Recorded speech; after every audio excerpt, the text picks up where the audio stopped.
کیا کلمے پر نہ مرنے والے قیامت کے دن ہمارا گریبان پکڑیں گے؟ شیخ رضوان انڈیا سے۔ کیا یہ بات درست ہے کہ ہمارے ملنے جلنے والے غیر مسلم قیامت کے دن ہمارا گریبان پکڑیں گے کہ ہم تک حق نہیں پہنچایا؟ نیز حلقہ احباب میں امر بالمعروف اور نہی عن المنکر کا طریقہ بتا دیں۔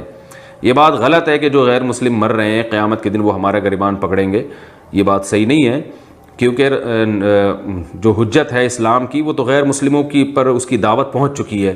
وہ خود دیکھ رہے ہیں کہ مسجد میں اور دوسری عبادت گاہوں میں کیا فرق ہے، اذان کی دعوت میں اور دوسری دعوتوں میں کیا فرق ہے۔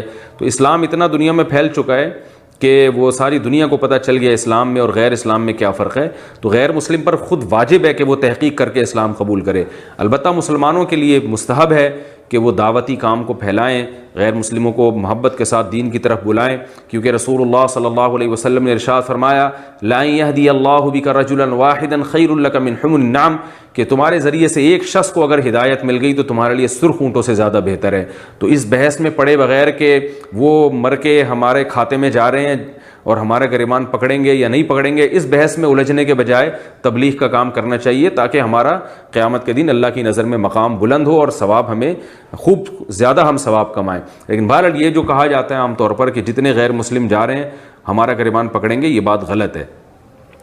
اور حلقہ احباب میں امر بالمعروف اور نہی عن المنکر کا طریقہ بتاتے ہیں۔ بھائی جس وقت جو طریقہ آپ کو سوٹیبل لگے، کوئی ایک طریقہ نہیں ہے، مقصد ہے لوگوں کو دین پر لے کر آنا، تو مقصد کو قربان نہیں کیا جاتا، مقصد کا طریقہ قربان کر دیا جاتا ہے۔